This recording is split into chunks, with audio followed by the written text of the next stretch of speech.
Alors Eliana, vous êtes avec moi. On va essayer d'analyser un peu les premiers résultats, puisque il faut expliquer aux auditeurs que jusqu'à présent on parlait des estimations qui ont été données par la télévision, par les différentes télévisions israéliennes, et au fur et à mesure que le temps avance, que les heures avancent, on a les premiers résultats officiels qui sont donnés par la commission électorale. Exactement. Hier soir, on avait donc des estimations et quand on rentre dans la nuit, entre guillemets, eh bien, on commence à le dépouillement et grâce au dépouillement, on commence à avoir de vrais résultats.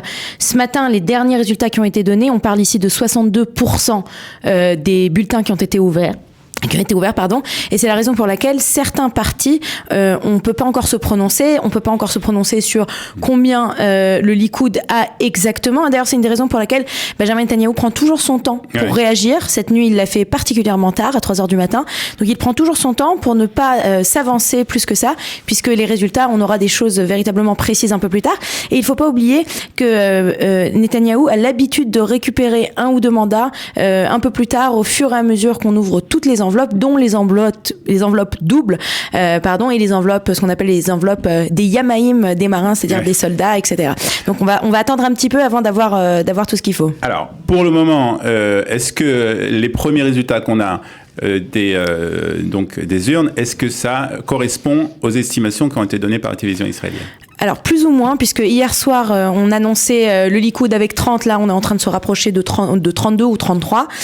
Donc, on a des petits changements. Hier soir, les estimations donnaient encore à Meretz une place à la Knesset, alors que là, ce matin... Avec 4 mandats. Voilà, donc avec la limite, là, ce matin, il semblerait que Meretz a été effacé de la 25e Knesset. Qu'est-ce qu'on peut dire d'autre ? On peut bien entendu parler de la grande surprise, ou la surprise à moitié, qui est celle de Tzionut Hadatit. En fait, il faut réfléchir... Qui confirme cette force qu'ils ont pris avec donc entre 13 et 14 mandats dans la prochaine Knesset. Voilà, donc ils ont, pour le moment, ils sont à 10,47% des voix, en fonction de ce qui a été dépouillé. J'aimerais juste faire remarquer qu'aux dernières élections, ils étaient, donc à la 24e Knesset, ils avaient 5,12% des voix. Donc c'est quand même très important. Je pense qu'il y a un retour, ils reçoivent beaucoup de voix, je pense, d'un parti comme le parti de Naftali Bennett. Et il faut rappeler que Naftali Bennett s'était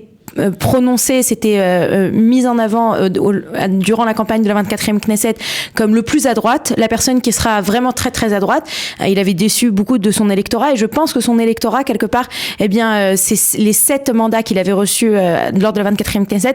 Beaucoup d'entre eux se sont tournés vers un parti qui cette fois-ci semblait pour eux être véritablement à droite, et cette fois-ci c'était le parti de Smotrich. Alors on parle justement de Naftali Bennett, on ne peut pas ne pas parler de Ayelet Shaked qui dans les sondages ne passait pas le seuil d'éligibilité et qui visiblement, ça c'est sûr aujourd'hui, on en est certain, ne sera pas représentée à la prochaine Knesset puisqu'elle est très loin, en dessous du seuil d'éligibilité. Voilà, donc le seuil d'éligibilité, Ayelet Shaked n'est pas là. On rappelle que le seuil d'éligibilité est à 3,25, donc il faut à peu près au minimum 4 mandats afin d'être représentée à la Knesset.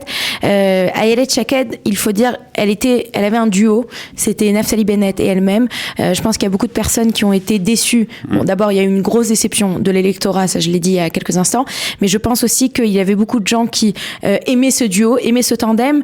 Certains votaient pour Bennett, les autres votaient pour Shaked, et le fait que, ils se sont retrouvés seuls a fait qu'elle a dû perdre une partie justement de cet entourage qui la soutenait. Voilà. D'autres réactions, d'autres commentaires sur je pense qu'on peut parler. Le commentateur Amit Segal l'a dit hier soir. La grande surprise de ces élections, ça a été surtout le taux de participation. On n'a pas encore fini le décompte, donc on ne sait pas encore quels sont les votes par ville. Ce sera intéressant de voir.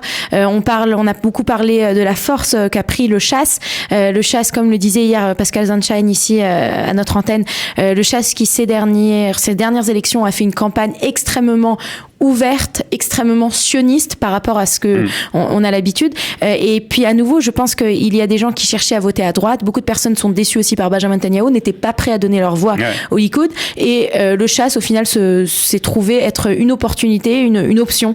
Une option. Pour le moment, le Chasse donc a plus de 270 000 voix, 9,11% des voix, sachant qu'aux dernières élections, on était à 7,17. Donc ils ont quand même récupéré 2% de plus des les voix, 2% avec un taux de participation plus important, c'est-à-dire encore plus de voix. Aux dernières élections, ils avaient 316 000 voix. On va voir à la fin du décompte à combien on arrivera. Alors, on va laisser passer une page de publicité sur Studio Qualita. On va parler après des possibilités de coalition qui sont possibles avec ces estimations et ces résultats. Et Eliana, ce que je voudrais, c'est qu'on essaye de voir les différentes possibilités de coalition qui se dessinent à la vue de ces résultats. Donc, un bloc plus ou moins de droite de 61-62, peut-être plus pour Binyamin Netanyahou. Donc la première solution qui semble la plus évidente, il faut bien le dire, ce matin, c'est donc une coalition d'un bloc de droite avec Binyamin Netanyahou, les partis ultra-orthodoxes et Atzionut Hadatit. Exactement. Si on prend les résultats, là, ils viennent de publier, à 8h10, ils ont publié les 66% du décompte des voix. Le Likoud à 33, Atzionut Hadatit 14, donc on est à 47. Shas 12, donc 47 plus 12, ça fait 59, si vous me dites si j'ai tort. Et Yahadut HaTorah, on a 10, donc on est déjà à 69. Après, on a des partis qui pourraient un petit peu s'insérer à droite ou à gauche. Ça dépend ce que Benjamin Netanyahou va vouloir faire. J'aimerais juste rappeler que Benjamin Netanyahou souvent surprend. En 2012, il avait évincé les Haredim pour cette fois-ci s'allier avec, c'était la Brit Achim, l'alliance des frères avec Bennett d'un côté et Lapid de l'autre. Je ne pense pas que cette fois-ci il fera la même chose. Alors, mais bon, c'est quand même. Je voudrais m'arrêter un instant sur cette idée, parce que alors c'est vrai que la première éventualité, que je suppose qui est aujourd'hui donnée par pratiquement tous les commentateurs politiques, c'est que Binyamin Netanyahou va former une coalition donc avec les partis ultra-orthodoxes, le Shas, Agudat Israël et le parti Atzionut Hadatit, pour former donc et puis pour répondre justement à cette demande qui a été faite par le public israélien. Mais il y a aussi une possibilité, puisqu'on entend du côté que ce soit de Yesh Atid ou du parti de Benny Gantz le fait que Binyamin Netanyahou aura les mains liées par le parti de Bezalel Smotrich et d'Itamar Ben-Gvir, et donc la possibilité justement pour ces partis d'empêcher l'entrée de Bezalel Smotrich et de Itamar Ben-Gvir, c'est de faire une coalition, un gouvernement d'union nationale. Est-ce que c'est une possibilité ? Alors, je ne sais pas très bien, mais moi, ce que j'ai entendu hier comme analyse politique, c'est qu'il ne faut pas oublier que la droite israélienne a vécu l'année dernière une crise qui a été un sentiment qu'on les avait trompés. Et ce serait une erreur de la part de Benjamin Netanyahou de refaire une coalition alors qu'il a promis durant toute sa campagne qu'il fera un gouvernement de droite avec ce qu'il appelle la Shutafim Ativim, c'est-à-dire ses coéquipiers naturels. Il s'adresse bien entendu à la Tzionut Hadatit, il s'adresse au Shas et au parti orthodoxe.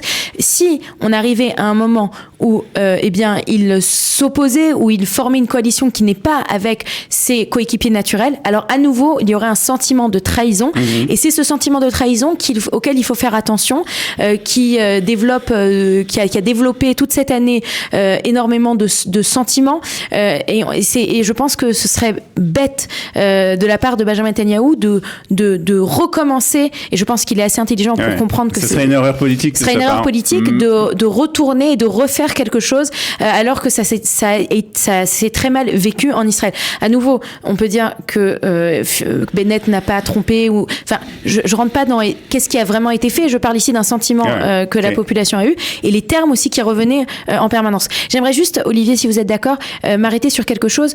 On a calculé donc le gouvernement plausible, la coalition plausible, mais j'aimerais juste qu'on essaye de recalculer si avec les chiffres d'aujourd'hui, la coalition de la 24e Knesset. C'est-à-dire qu'on aurait Yesh Atid avec 25, donc qui est quand même un beau score. Amachane Mamlarti 12, donc 25 et 12, ça fait 37. Ensuite, on a Israël Beiteinu 6, 37 et 6, ça fait 43. Vous me dites si j'ai tort. Bon, Avoda 43, Avoda 4. donc 43 plus 4, 47. Et à ce moment-là, on n'a plus Meretz, puisque Meretz ne passe pas.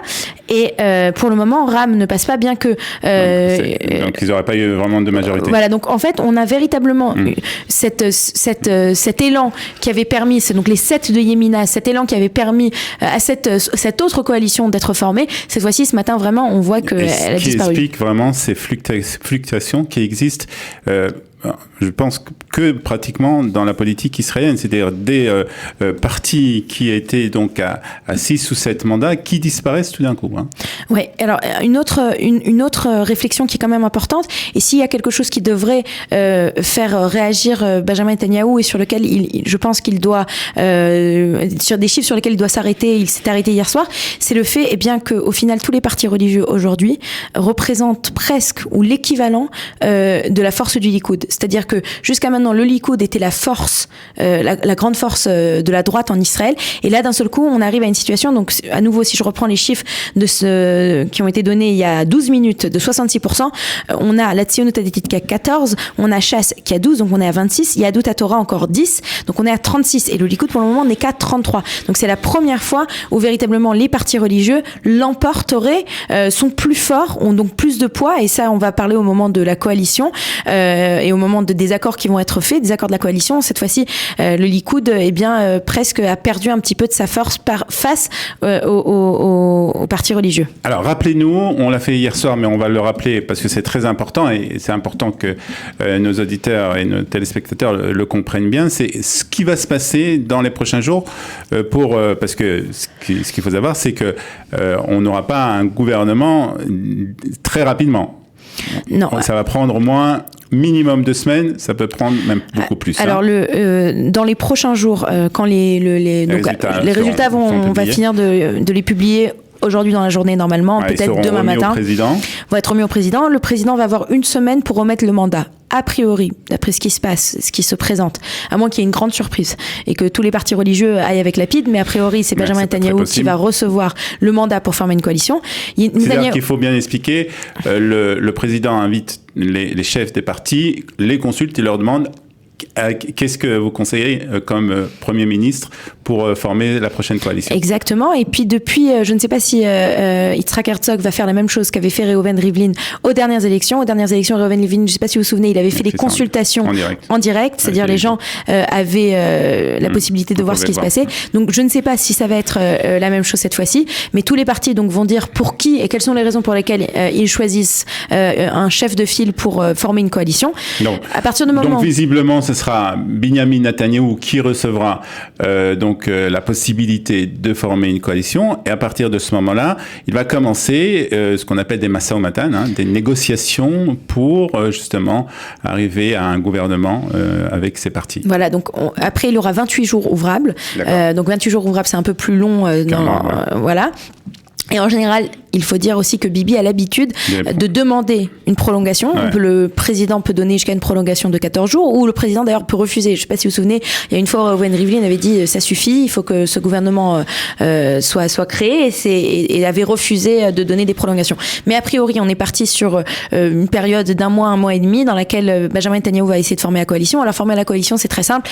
On a un gâteau qui est le gouvernement. Tout le monde veut une part avec du chocolat et je sais pas moi, une cerise sur le gâteau, et on va avoir des tractations pour savoir qui veut quoi. Et surtout, ce qui est important de le dire, c'est vrai qu'il y a des négociations qui sont faites avec les partis qui vont faire partie de cette coalition, mais il y a aussi, et Binyamin Netanyahou va devoir prendre en compte ça, c'est son propre parti, c'est-à-dire les ténors du Likoud qui vont réclamer, bien entendu, des portefeuilles importants. Alors, et là, on l'a déjà entendu depuis cette nuit, et ce matin, on entend déjà les principaux représentants du Likoud qui parlent justement de la nécessité que le Likoud, avec ce résultat, ait des portefeuilles et des ministères importants. Alors, il faut dire aussi qu'au Likoud, on l'avait dit au moment des primaires au Likoud, les 10 premières personnes qui sont sur la liste du Likoud, plus ou moins, sont des personnes qui sont particulièrement proches de Benjamin Netanyahou, donc peut-être qu'il y aura déjà des accords qui seront sur ça. Il faut voir aussi, en espérant que certains autres partis, et je pense à nouveau à Ben Gvir qui va demander, on pense d'une voix très forte, il va avoir certaines demandes, et que ces consultations et ces pourparlers, eh bien, ne sautent pas pour des raisons eh bien de désaccord ou d'appétit trop gros de certains partis par rapport à une réalité. Voilà, donc ça sera donc à prendre en compte pour ces négociations qui vont donc commencer, qui ont peut-être même déjà commencé, on ne le sait pas, hein, peut-être qu'il y a eu déjà des premiers contacts qui ont été pris avec les chefs de parti. En tout cas, bien entendu, il va falloir attendre encore les résultats finaux et ensuite, bien entendu, les consultations avec le président, ce qui nous laisse encore quelques jours devant nous.